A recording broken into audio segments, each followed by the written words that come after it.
días precisamente recordamos el aniversario 64 de la convocatoria realizada a los jóvenes por el líder histórico de la Revolución Cubana, Fidel Castro, para educar, sobre todo en zonas rurales de nuestro país. Era este el momento de sumarse, era el momento de contribuir con la naciente revolución. Se ofrecía la oportunidad sobre todo de actuar, pero también de reafirmar los principios revolucionarios, haciéndose maestro y maestra. Y justamente con protagonistas de esta hermosa página en la historia de nuestro país, converso en la tarde de hoy. Es un gusto recibir a mis dos primeras invitadas, la máster en ciencias María Mireya Rodríguez Martínez, y también está conmigo la licenciada María Caridad Fuentes Gálvez. Es un gusto que estén con nosotros en esta tarde y compartiendo esta edición, sobre todo para conocer de cuántas experiencias de aquel momento tan lindo que vivieron, ¿verdad?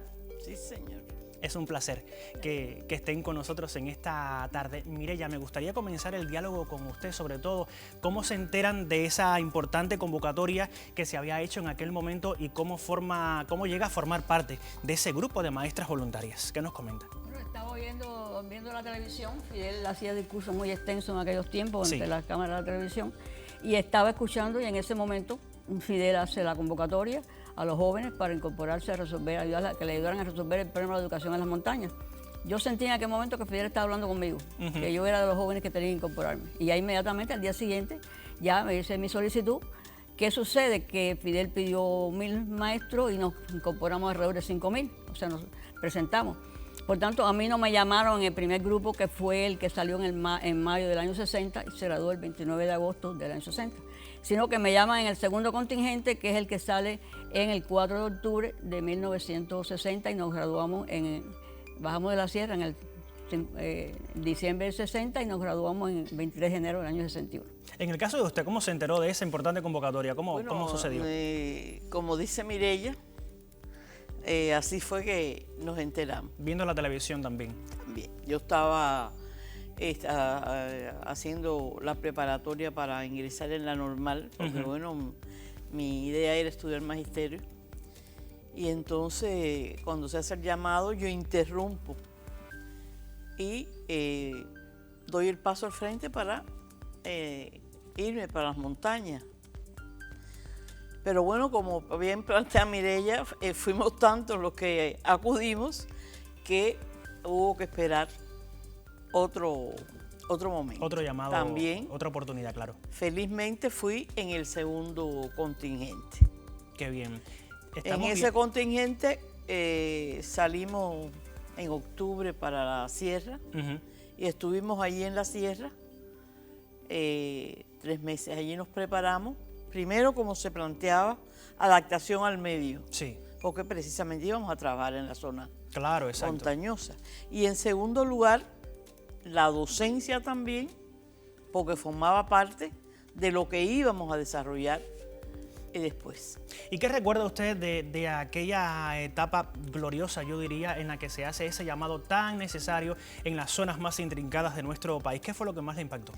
Lo que más me impactó fue precisamente que fuéramos a los lugares intrincados donde sabíamos que la luz de la enseñanza, si no era de esa vía, no iba a llegar. Felizmente,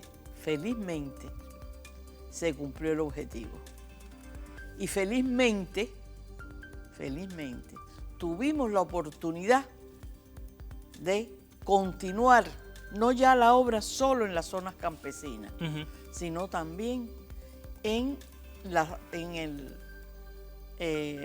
en La Habana, para formar lo que serían futuros trabajadores, por la también necesidad que había, dado el déficit que habían, por ejemplo, en los bancos, que los bancarios casi se fueron, y entonces estaban los bancos con necesidad de trabajadores. Se formaron, la escuela, se formaron en el Hotel Nacional las compañeras que iban a trabajar, que estaban en el servicio doméstico, las que mejor nivel tenían, se prepararon y sustituyeron ese personal tan necesario. Se hicieron bancarias. en la otra tarea importantísima, porque bueno, continuaba la necesidad de formar a las mujeres para prepararlas para otras tareas. ¿Y cuál fue la segunda? Formar la escuela de choferes, para hacer las mujeres choferes, y que pudieran ayudar en esa tremenda labor tan necesaria en aquel momento. ¿Cuántas tareas, cuántas responsabilidades importantes? Y de ahí, muy importante, esto es muy importante, se formaron como choferes y cuando terminaron su curso, además que le daban docencia, la parte técnica ya, o sea, la parte de lo que es choferes, el comandante había ya tomado los carros que habían dejado los que abandonaron el país y los había pintado de rojo. Y cuando esas compañeras terminaron su curso, estaban las máquinas esperando por ellas y se les entregó a cada una máquina pintadita de rojo, que fueron las primeras choferes que tuvimos nosotros y fue aquí en la capital también. Qué bien, qué bonita la historia. Mireya, dígame. Bueno, yo quería explicarles cómo fue nuestra formación en la Sierra Maestra. Sí. Porque por decisión de Fidel nos formamos en las Minas del Frío, en pleno corazón de la Sierra Maestra. Allí nosotros recibimos un curso intensivo de 3 meses, preparación metodológica para impartir docencia, pero además largas caminatas. Nos correspondió subir varias veces el Pico Turquino, o sea, como una preparación para luego estar entrenados para trabajar en las montañas. Una cosa importante es la hermandad que surgió entre nosotros allí, que todavía a estas alturas, nosotros con la edad que tenemos, tenemos esa unión entre todos.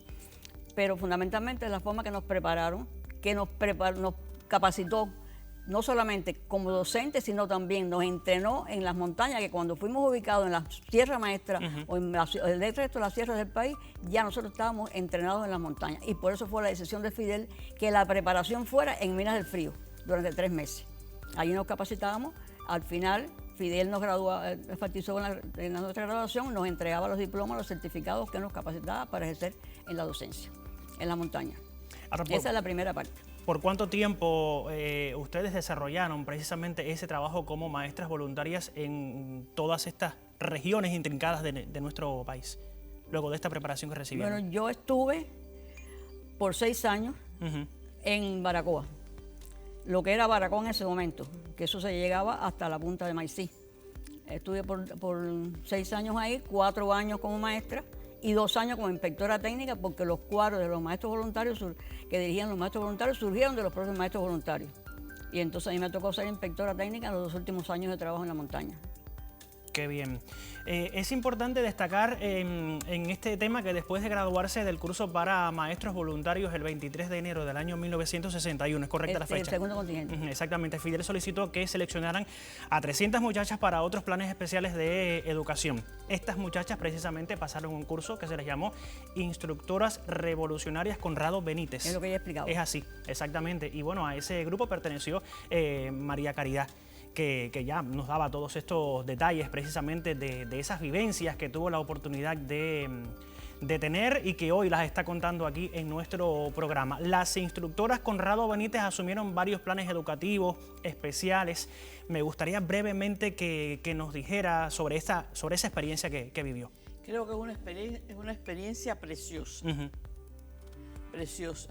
Realmente para este primer grupo, porque fueron otro llamado más, pero bueno, yo fui del primer contingente, les digo que maravillosa, maravillosa porque tenernos en